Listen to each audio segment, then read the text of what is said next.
This is StoryRobot. Welcome to r/PettyRevenge. Our first story of today is, with apologies to anyone who sews. I was raised by my abusive grandparents. My grandfather isn't worth mentioning and my grandmother died when I was 15. She had an aneurysm while on the toilet, dying with the same grace she had while alive. I'm in my mid-30s now, and I don't often think of her, but I do keep one small petty habit. Grandmother was a seamstress and her most prized possession was a pair of super sharp, fancy expensive dressmaking shears. I once used them to cut paper and she made me sleep on the porch for a week. For those who have said this seems like a random punishment, she was abusive. If I was going to be an animal, then I should be treated like one, and sleep outside. It wasn't about the scissors, it was about me existing in her line of sight when she wanted to lash out. When she died, one of the few things I asked for were those scissors. I have used them to cut everything but fabric for the last 2 decades. I ruined them in the kitchen, for crafts, for projects around the house. The other day I used them as a hammer when I was too lazy to grab the toolbox. It's stupid and petty, but nothing beats the tiny spark of malicious glee that I feel every time I use those beeping scissors to cut duct tape and then pry open a paint can. Here's to you Nana, I hope you went to heaven because I know there's nothing you hated more than the happiness of others. Edited to add, thank you to all the commenters. It's been 20 years since she died. I've had a lot of therapy, became part of a loving family, and I have a wonderful, interesting life, the best revenge I could have. I still have the odd time when childhood trauma raises its ugly head, but even my worst days are happier than any day when she was alive. The scissors are just something that makes me laugh and a good reminder that she can't actually hurt me anymore. Thank you for all the warm wishes. Be good to each other and may you all have health, happiness, and the occasional joy of petty revenge. Our second story of today is, tricked my mom into finally admitting that my cooking was good. I've been enrolled in a cooking school for over a year and my mom, she's never been supportive. Because I dropped out of a nursing program to get into a cooking school. She's always making snide comments about how I should have been a nurse or a lawyer, or how I'll only ever be a subservient housewife with this, and when I do make something, she always criticizes it. Like she's Gordon Ramsay or something. Oh, too much salt. It's undercooked. It looks like crap. Even though, pretty much everyone else says the opposite.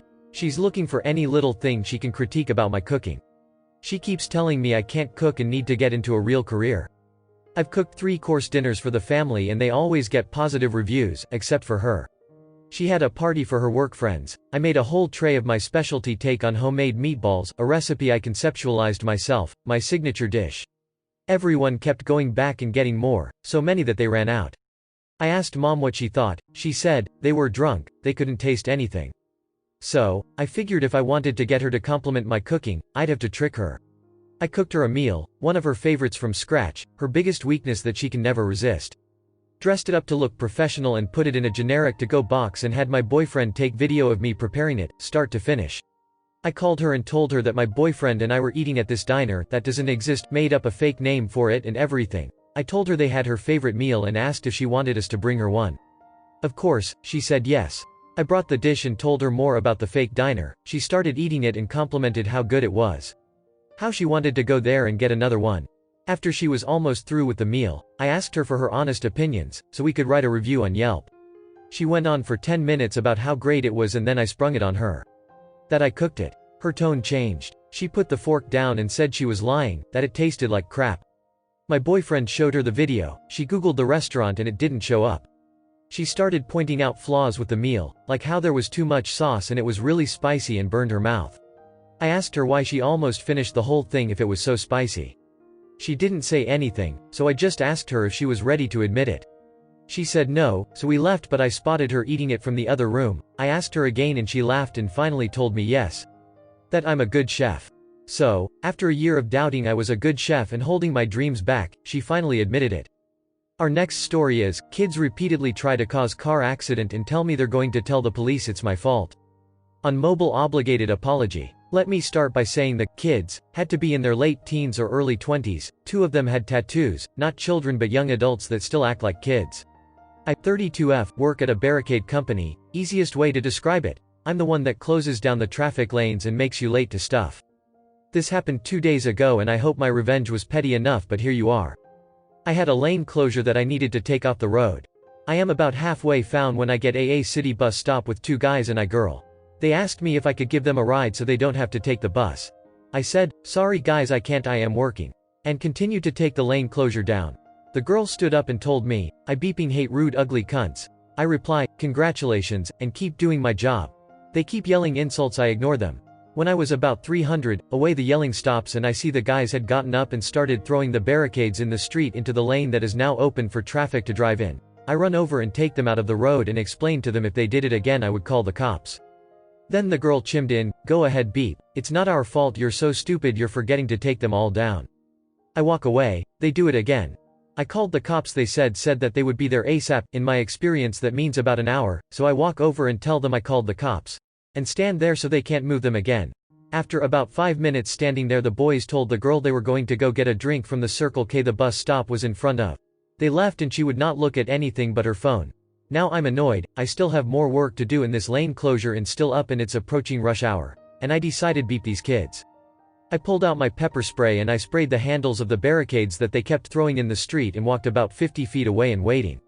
The boys came out of the store, put their bags down and grabbed a barricade in each and threw them in the street. But the handles were wet so they only went on the shoulder, so I didn't go to move them immediately.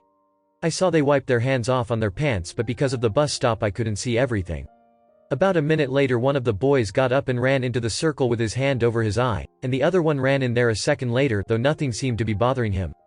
About 10 minutes later when they came out of the store, the cops were just showing up and they both took off sprinting down the street and totally bailed on the girl. I talked to the cops and told them the boys ran off and the girl never touched a barricade, so they were good to go. The girl was crying because her boyfriend left her there. Our final story of today is, after 23 years of mistreatment, mom uses grandmother's sari petticoats as guinea pig bedding. I literally found out about this yesterday, and I'm still laughing at my mom's pettiness. My parents have just finished up an incredibly messy divorce, due to my dad having several mental illnesses that he refuses to get treated for, stealing marital money, being emotionally and financially abusive, cheating, and a plethora of other beep. For as bad as he is, his parents, specifically his mother, are worse. The garbage my paternal grandmother has put my mom through could be its own post, or its own novel TBH, but let me try to provide some context. We are Indian, but my parents immigrated to America after marriage and had my sister and I in the USA.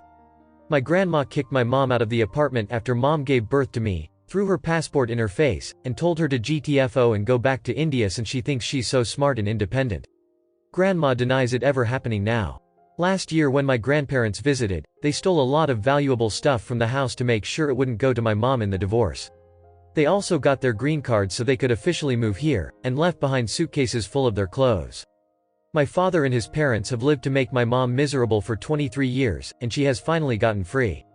Once the house sells, we can officially go NC with that whole side of the family. However, we can't do that until the house sells. Now here comes the petty revenge. My mom was cleaning the house for another house showing when she found my grandparents' suitcases full of clothes. She took all of my grandmother's petticoats, used when wearing a sari, and tore them up, and we now use them as bedding for my 2 guinea pigs. Anyone who has had guinea pigs know that while they are adorable, they are stinky, and love to pee wherever they feel like it. I know it's a tiny revenge, but it makes me so happy to know that my piggies are frolicking amongst that witch's torn petticoats, and when she finally comes back here she won't have anything to wear. LMAO. Too long, did not read. My paternal grandparents are crazy, so my mom cut up my grandmother's petticoats to use as bedding for cute, stinky guinea pigs. Edit. Holy beep, I did not expect this many people to enjoy our petty piggy revenge lol.